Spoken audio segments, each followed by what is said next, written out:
ya. Bisa. Assalamualaikum warahmatullahi wabarakatuh. Bapak Ibu, Bapak, Bapak Bapak Putri, yang saya hormati. Sehat ya? Alhamdulillah. Walaupun lono itu sehat. Ngomong ini sudah loro kabeh. Ning sehat. Oke, sebenarnya semangat sehat. Ya. Ini nanti baru warahmatullahi.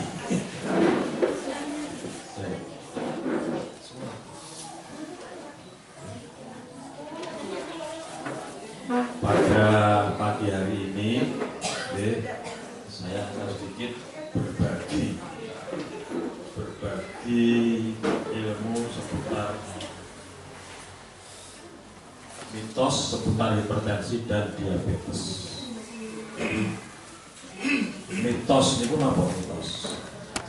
Mitos suatu keyakinan, kepercayaan sing kaya-kaya bener ning boten bener. Nggih, namanya mitos.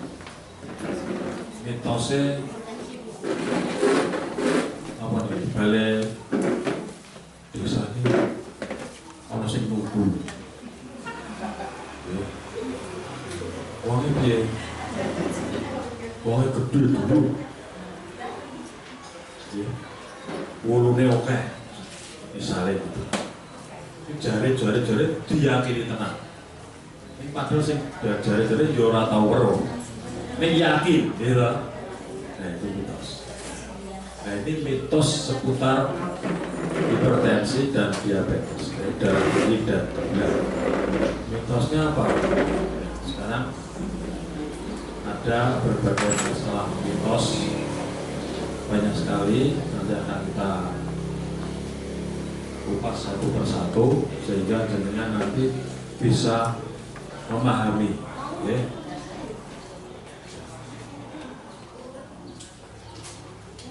Ini sebagai pembuka saya akan menerangkan ini hipertensi dan diabetes ancaman nyata di usia muda. Sekarang hipertensi atau darah tinggi dan penyakit gula itu sudah tidak ngembeni tua, nunggu tua lagi kena lorot diabetes atau hipertensi. Sekarang anak-anak muda, remaja sudah terkena hipertensi maupun gula. Ini karena apa? Karena kebiasaan buruk dalam keseharian yang merusak metabolisme dan pembuluh darah. Metabolisme itu apa? Mesin pabrik, mesin jurawat, pengolahan, tempat pengolahan di dalam tubuh dan pembuluh darah itu sing nyalur ke talangan pembuluh darah. Jadi itu rusak karena kebiasaan buruk, kebiasaan pola makan, pola hidup yang buruk, gaya hidup yang tidak sehat. Ini antara lain pola hidup dan aktivitas fisik, ya. Pola makan anak sekarang, ya, jenengan saged mirsani, Pak. Dia tinggi gula, garam dan lemak. Diet itu istilahnya mengatur pola makan, ya, mengatur pola makan. Jadi diet itu kalau untuk pemahaman sekarang diet itu mesti ngurangi makan, bergering, kan gitu. Dia boleh. Diet itu apa? Orang makan diet. Padahal pengertian diet itu diet apa? Diet rendah gula, diet rendah protein, diet rendah lemak, diet rendah karbohidrat, mengatur masukkan karbohidrat, mengatur masukkan lemak, mengatur macam-macam. Jadi, sekarang dietnya itu diet tinggi gula, garam dan lemak. Senang sing lagi, senang sing asin-asin, senang sing enak-enak, termasuk lemak. Jadi coba putune, nopo putrane, saat ini pakanane, kaya sing bangsane legi-legi, pisang misalnya, piscok. Sekarang kan banyak tuh pisang coklat, terus dikai gula, dikai susu, dikai coklat, terus ditambahin. Ya, nah ini sebagai pemicu kalau ada bibit-bibit gula di dalam tubuh akan lebih cepat terkena. Kemudian gaya hidup sedentary, kebiasaan duduk terlalu lama melambatkan metabolisme tubuh dan meningkatkan risiko obesitas. Jadi sekarang putra putri ini berpam ngeleset buka HP karo turu nggih boten. Nah awake dhewe biyen bermangan karena sedok arep nek sing cilik-cilik dolanan engklek minimal obah gitu ayo lompat tinggi gitu dolanan karet nih kok ada aktivitas di sini sekarang bermangan lesna main HP sudah tiap hari seperti itu. Anda mulai gemuk, Anda tidak ada gerakan, akhirnya nanti akan muncul gangguan metabolisme maupun pembuluh darah itu akan rusak.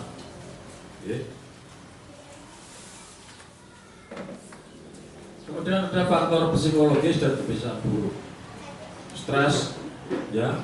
Sekarang banyak sekali yang mengalami stres karena berbagai macam faktor, kurang tidur. Anak-anak sekarang banyak yang begadang, tidur mulai jam di atas jam 12, jam 2, sampai turun. Ini akibatnya bisa mengganggu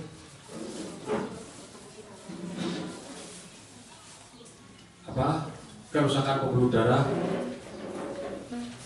maupun gangguan metabolisme. Karena apa? Memicu hormon kortisol yang berdampak buruk pada tekanan darah dan gula darah. Ya, harus hati-hati, putra putrinya dileke, dikandani, jangan sampai terkena hipertensi maupun diabetes. Ya, kemudian rokok. Sekarang SMP itu sudah lebih. Saya sering lihat seger ya, anak SMP dan rokok itu jadi kayak tren gitu. Ya, ini mereka akibatnya itu nanti. Ya, makin lama akhirnya berakibat karena rokok itu adalah suatu zat adiktif yang bisa menimbulkan kecanduan. Ya. Nah, kemudian setelah itu kita masuk ke mitos seputar hipertensi. Hipertensi atau darah tinggi ya. Ini mitosnya, hipertensi hanya menyerang orang lanjut usia. Pola pikir seperti itu banyak sekali sekarang. Sing kena hipertensi, kejutnya ora mungkin kena darah tinggi.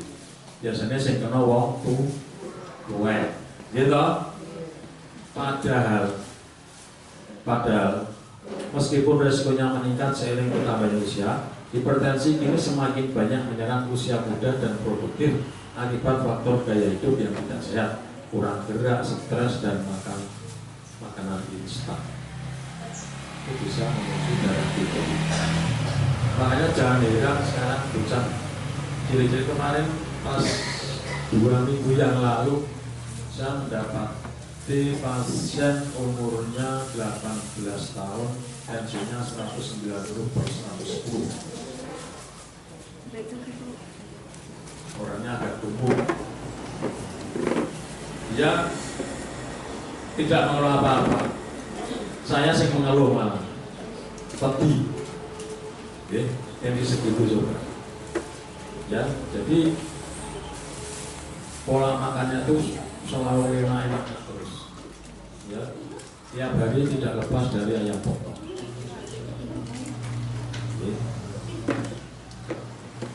Jadi harus hati-hati kalau malam minumnya sebenarnya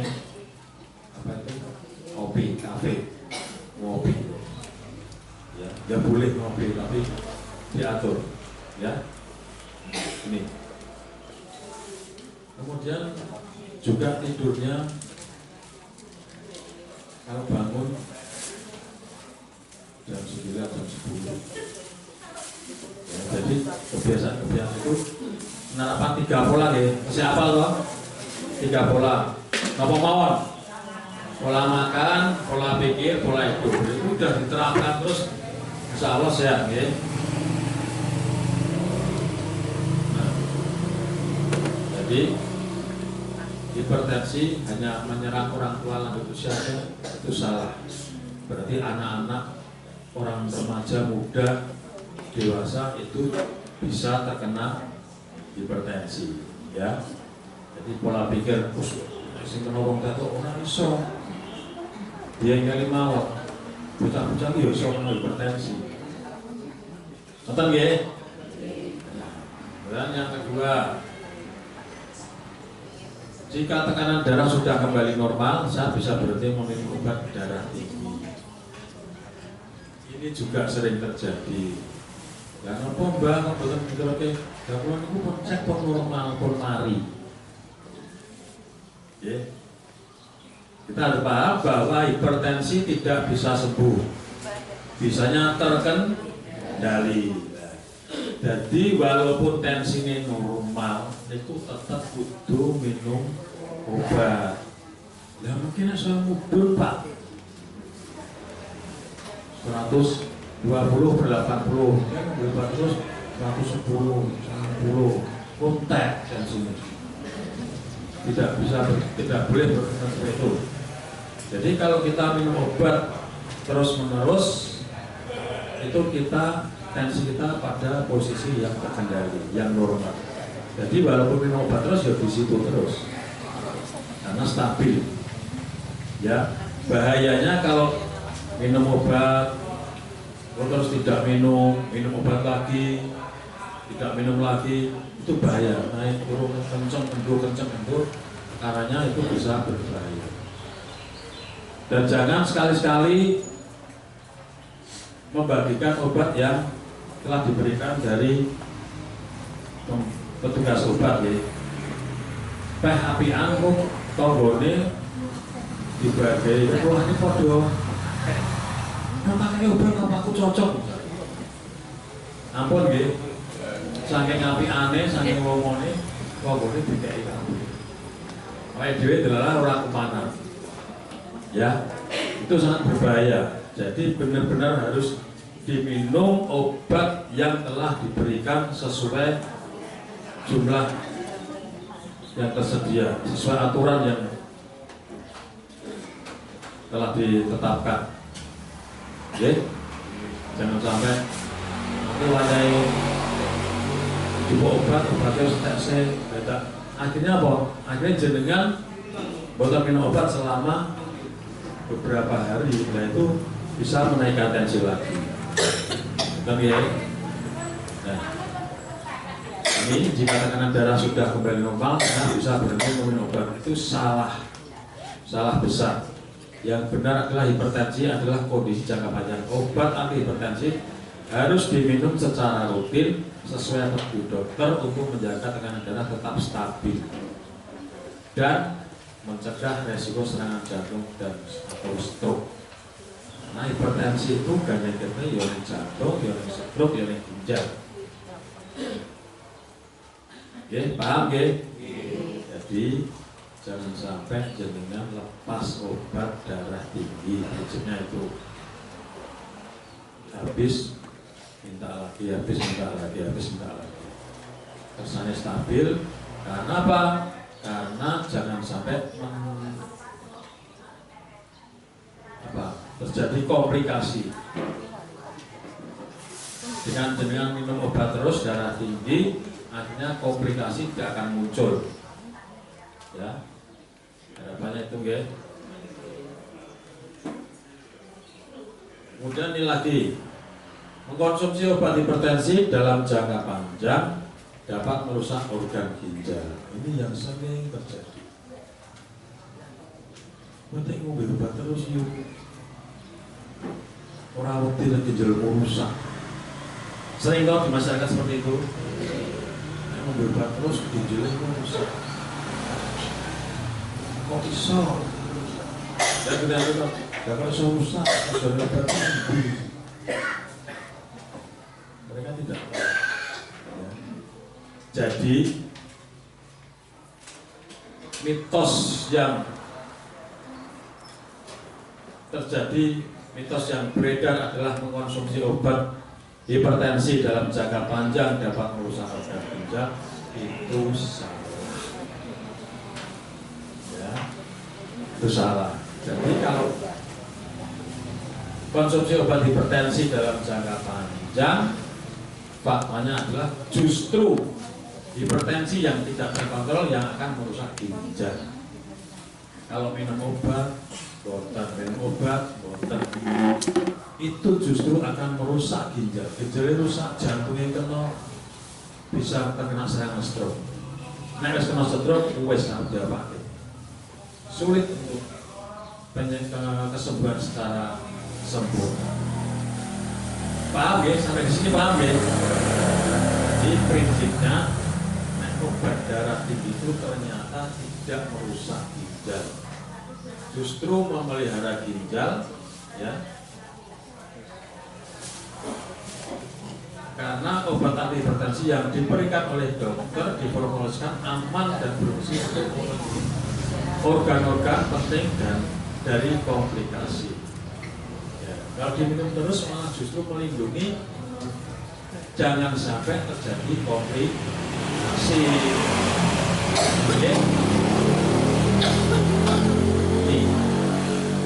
Ya, karena apa? Tekanannya stabil, 110/70 atau 120/80, ya. Jadi itu stabil. Akhirnya ginjalnya aman, jantungnya aman, resiko serangan stroke tidak ada. Oke. Kemudian setelah tadi masuk hipertensi, kita masuk mitos seputar diabetes. Ini dan juga sering terjadi mitos-mitos yang beredar di masyarakat yang tidak pas.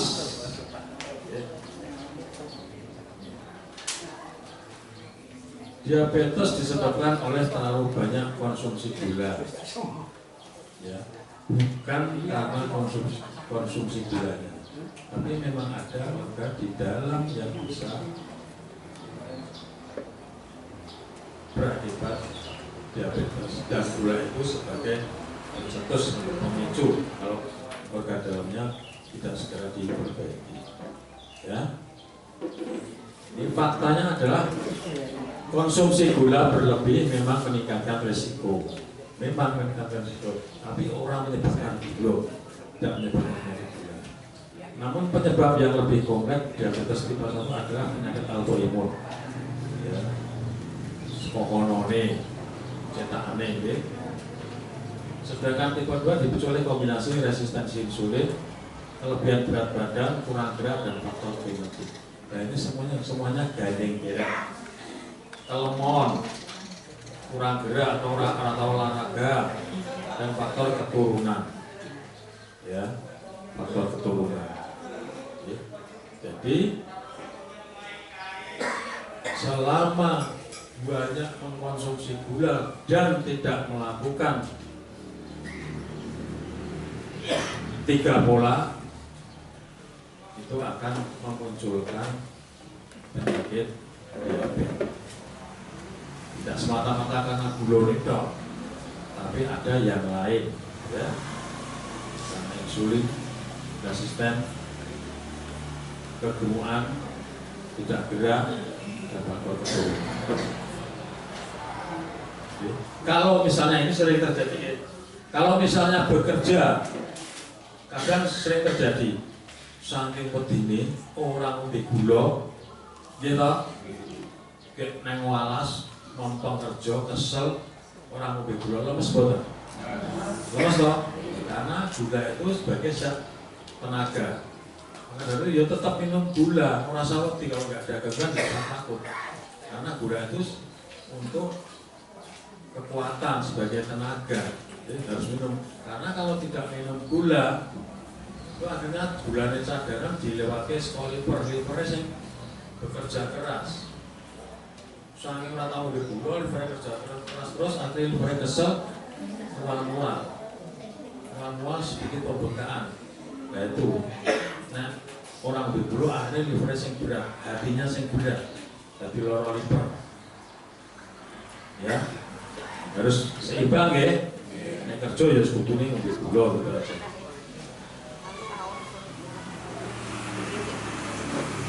Ini ada mitos lagi. Ada istilah diabetes basah dan diabetes kering. Sering tau mendengar? Ini namanya gula apa? Gula basah. Mergone sing didelok sikile borokan kita diarani iki gula basah. Ya sehingga awake kuru ora apa-apa sikile garing kabeh garing. Ini ora gula apa? Aku gula kering. Lah sing ora basah ora kering piye? Nyempek-nyempek ya. Ya. Jadi gak ada istilah gula basah, gula kering. Gula basah ini apa gula digodhog. Nah ini istilah ini jangan sampai muncul ya. Dengan sudah ikut prolanis orang istilah gula basah, gula kering. Munculnya luka pada kaki itu karena ya itu tadi komplikasi dari gulanya itu. Kalau gulanya sih orang luka sing kaki, ya karena tidak komplikasi ke situ. Ya, ini salah ya. Ini ada tepeng nih. Mitosnya ada istilah diabetes basah dan diabetes kering. Ya, faktanya, ya, konsumsi gula berlebih meningkatkan risiko, namun penyebabnya jauh lebih kompleks. Diabetes tipe 1 dan 2 tidak dibedakan dengan basah atau kering. Jadi orang beda nih. Ya. Kalau komplikasi itu apa saja? Ya komplikasi diabetes itu macam-macam. Ono sing kebas kakinya, neuropati, diabetes. Ono sing mripate apa? Blawur nggih. Itu retinopati diabetes. Nggih. Macam-macam. Nggih. Ono sing sampai muncul luka ulkus diabetik. Itu salah satu dari komplikasi ulkus diabetik. Karena apa? Gulanya orang tekan kebuang terus, ada luka. Yang mareni orang emek. Ya. Jadi harus benar-benar tahu. Yang penting sing dicapai orang enek gula basah atau gula ilmu.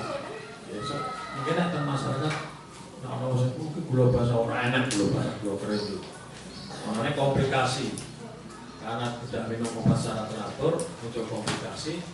Kalau yang sudah sampai lanjut itu bisa memunculkan ulkus diabetes. Ya, hati-hati karena sifatnya cepat itu ulkus diabetes itu. Saya punya saudara di Jakarta sudah kena diabetes, sudah bengkak, nekat kerja, udangan, luka segini, diamputasi. Ya, jadi ya.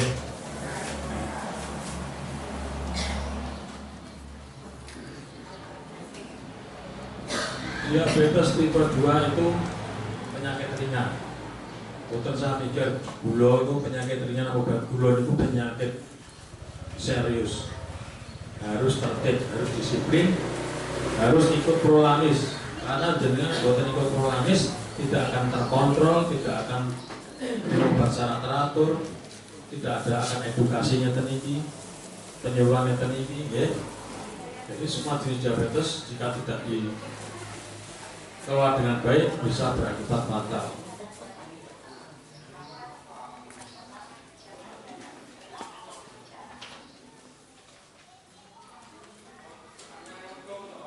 Penderita diabetes tidak boleh makan gula. tidak boleh makan gula. Makan kok minum gula.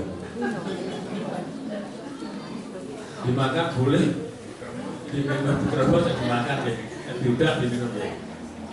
Ini penderita diabetes tetap boleh mengkonsumsi gula alami dari buah. Ya, yang penting boten jago gula pasir dari buah dan jumlahnya juga terbatas. Kan oleh langsung patas dino tak suci. Ya. Dalam jumlah wajar, namun perlu membatasi gula, garam, dan lemak dengan pola makan seimbang. Pola makan ya, semua yang saya terangkan nanti ini di sini nanti terkait sama pola makan, pola pikir, pola hidup. Wes niku bakon niku. Ya, jadi harus benar-benar jenengan sukses dan tidaknya jenengan tergantung 3 pola. Nah dituruti yo aman, nah orang dituruti mesti ada sesuatu di situ. Ya. Kemudian penderita diabetes pasti buta. Gula, bah, bisa buta loh. Ya. Ya, kebutaan atau retinopati itu karena gulanya tidak terkontrol. Ya. Kebutaan adalah salah satu resiko, tapi bukan takdir. Dengan mengontrol gula dan tekanan darah, berat badan dan gaya hidup sehat, ya, tipe 30 lagi loh ini. Resiko komplikasi itu bisa dikurangi. Pokoknya opo kembali ke 30. Ya. Penderita diabetes tidak boleh berolahraga. Boleh boten? Boleh. 30 menit jalan kaki, hati-hati. Jangan sampai memakai alas kaki yang sifatnya mengiritasi kulit. Wong lara gula iki nganggone sepatu sing empuk, sing tidak semut, licet sampai lecet, gulanya tinggi itu berisiko. Nggih. Jadi harus hati-hati. Diabetes hanya penyakitnya wong tua, salah tadi sudah saya jelaskan. Anak-anak sekarang sudah mulai gulanya naik, ya, jam 9 naik. Karena tiga pola lagi dari beberapa semangat serba instan. Bermangan terus turun kalau menjadi HP ya kurang berat.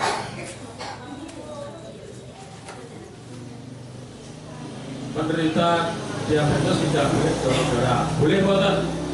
Boleh, nggak apa-apa ya. Nanti dicek sama tukang ambil darah ya. Diabetes tidak boleh hamil. Boleh nggak? Boleh ya, tapi dengan pengawasan dokter ya. Jadi harus hati-hati. Penderita diabetes kalau hamil harus benar-benar diawasi oleh tenaga medis atau dokter. Hanya orang gemuk yang bisa kena diabetes atau kencing manis. Meskipun gemuk adalah faktor resiko ya, gemuk itu juga faktor resiko. Tapi tidak semuanya kena kencing manis. Ya. Ini biasanya kalau tadinya gemuk, begitu kena kencing manis langsung susut, gitu, langsung sudo. Ya. Meskipun obesitas, faktor resiko siapa saja bisa kena diabetes, termasuk orang dengan berat badan yang normal. Semuanya bisa resiko kena diabetes. Tergantung 3 pola itu lagi, pola makan, pola pikir, gaya hidup. Oke. Ini minum obat diabetes jangka panjang merusak ginjal. Ini mitosnya, tadi sudah saya jelaskan. Justru sebaliknya, tidak minum obat secara teratur yang dapat menyebabkan gula darah tidak terkontrol, pada akhirnya ginjalnya tidak berfungsi. Rusak ginjal atau gagal ginjal, gagal ginjal harus cuci darah. Nek cuci darah terus sabun teh yontek gitu. Nah, ini harus hati-hati. Ini pengertian-pengertian ini harus dengan ngeling-ngeling. Tadi orang mau gula basah, gula kering. Tadi minum obat terus, obat hipertensi, obat hipertensi, ya. Bisa merusak ginjal, justru memelihara ginjal, ya. Jadi harus hati-hati, ya. Insulin hanya untuk diabetes kronis, salah. Ini karena terkait masalah biaya. Nah, di awal itu kan insulin malah lebih bagus. Ya. Jadi obat juga bagus, caranya.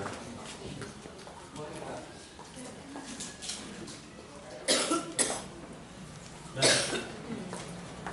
ini semua tadi keuntungan jenengan ikut Prolanis adalah rutin cek tekanan darah dan gula. Dicek ya. Di Prolanis dicek semua toh. Nah, ini keuntungannya di situ. Maka akan tahu, oh ini kok gulanya orang mudun-mudun, apa yang harus diganti, obat apa yang harus diganti. Sudah diganti obat, isih orang mudun, kita tidak lanjuti, kita konsultasikan supaya dapat penanganan lebih lanjut. Okay. Kemudian olahraga teratur, ini tergantung panjenengan, sokong itu bareng-bareng melaku terus 30 menit peserta Prolanis sibuk karo melaku bareng karo jagongan nanti karo ngobrol-ngobrol ternyata wis 30 menit. Jalan santai aja, jalan sehat dilakukan. Dan termasuk bagus tuh kegiatan yang rutin. Ya. Pola makan seimbang dan bergizi, jadi sudah bersopiamba, ya. Apa saja yang harus dimakan, apa saja yang harus dipantang. Kalau misalnya jenengan bingung, bisa tulang ke puskesmas, konsul bagian gizi. Mbak Apin, saya ingin tahu, saya itu kan gula, itu apa saja yang harus saya konsumsi dan apa saja yang harus dilarang dan apa saja yang harus dibatasi. Ya, jangan kurang masuk angin yang puskesmas. Wong waras pun juga yang puskesmas. Pengen pintar. Ya, harapannya apa? Masyarakat Songkulit ini sudah ngerti cara menata awak dhewe kudu sehat kudu piye dengan ke puskesmas ada bagian-bagian sing iso ditakoni. Ya, jangan tergantung dari orang puskesmas dan seperti itu. Pola pikirnya dirubah. Ya, harus sehat mandiri dengan 3 pola. Menerapkan 3 pola akhirnya jenengan bisa sehat mandiri. Obat itu hanya sebagai pendamping saja. Karena penyakit kronis, ya. Selainnya jenengan harus berusaha bergaya hidup sehat, berpola hidup sehat dengan menerapkan 3 pola. Pola makan, pola pikir, pola hidup. Oke. Kemudian kelola stres dengan baik dan istirahat yang cukup. Ya, pun sepuh nggak usah stres ngopo, sepuh stres. Sing rada stres ben sing nom. Wis pun sepuh stres ngopo. Sepuh niku awake dhewe niku ya ora kok sepuh ora kok enom. Kabeh niku perkara antri yo. Nggih mboten, Mbak? Nggih. Jadi saya sepuh saya cedak. Saya cedak Gusti, gitu?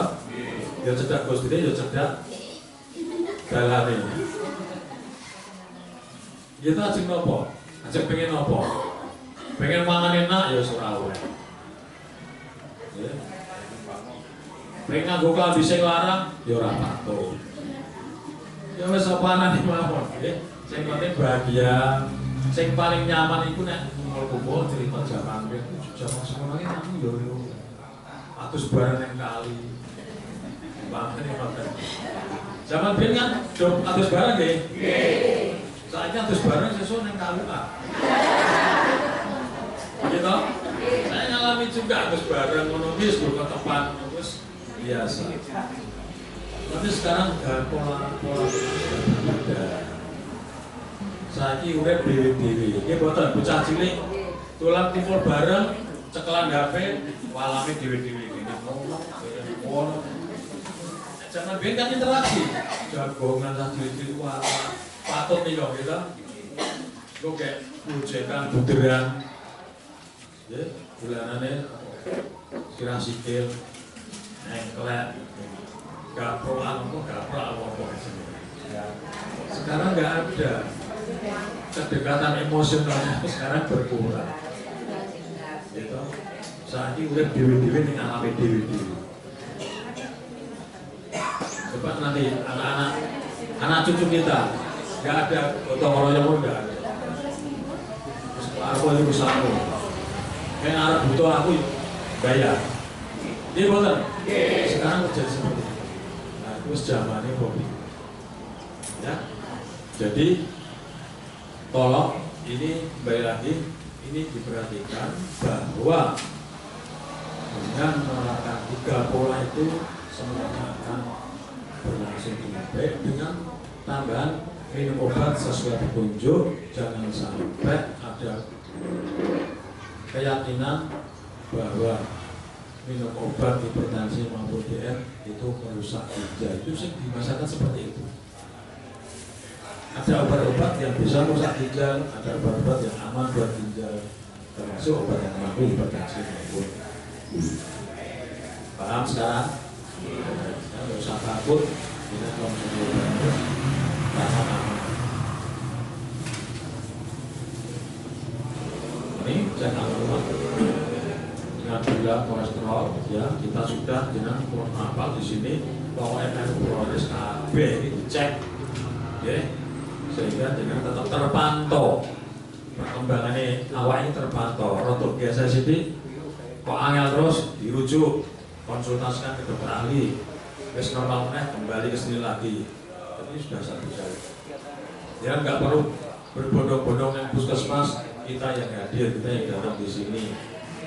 Penolator, ya, gitu. Tinggal jenengan menerapkan kedisiplinan dalam hal minum obat maupun berevolusi. Ya. Ini yang terakhir, sekali lagi, jangan pernah percaya mitos. Okay. Mitos itu menyesatkan. Okay. Banyak mitos seputar hipertensi dan diabetes yang beredar di masyarakat dan dapat menyesatkan. Jangan mudah percaya informasi yang belum terbukti kebenarannya. Konsultasikan kondisi kesehatan Anda ke dokter atau tenaga medis profesional untuk mendapatkan informasi yang akurat dan penanganan yang tepat. Jika sudah tepat, itu prolanis, didatangi ibu dokter, bisa konsultasi, didatangi petugas obat, bermakan, cedak, diperiksa oleh obat, kondur. Masih dilihat 3 betul ya? Alhamdulillah. Allah, highway ini. Highway, protokol olahraga ini sehat. Semuanya bisa sehat. Apa olahraga kabeh yang sehat kabeh. Yang olahraga. Itu dihitung rata-rata. Jadi harus yang penting mau pengen EDW, kalau perlu saudaranya atau tangganya sing kena gula, kena tensi, orang ikut prolanis bisa ikut prolanis. Biar apa? Biar terkontrol, jangan sampai berakibat fatal karena penyakit itu bisa dicegah atau ditanggulangi, jangan sampai muncul komplikasi. Paham ya sekarang? Ini yang bisa saya sampaikan. Yang penting jenengan diingat-ingat selalu 3 pola. Jangan percaya mitos. Kalau tidak tahu konsultasikan ke bu dokter.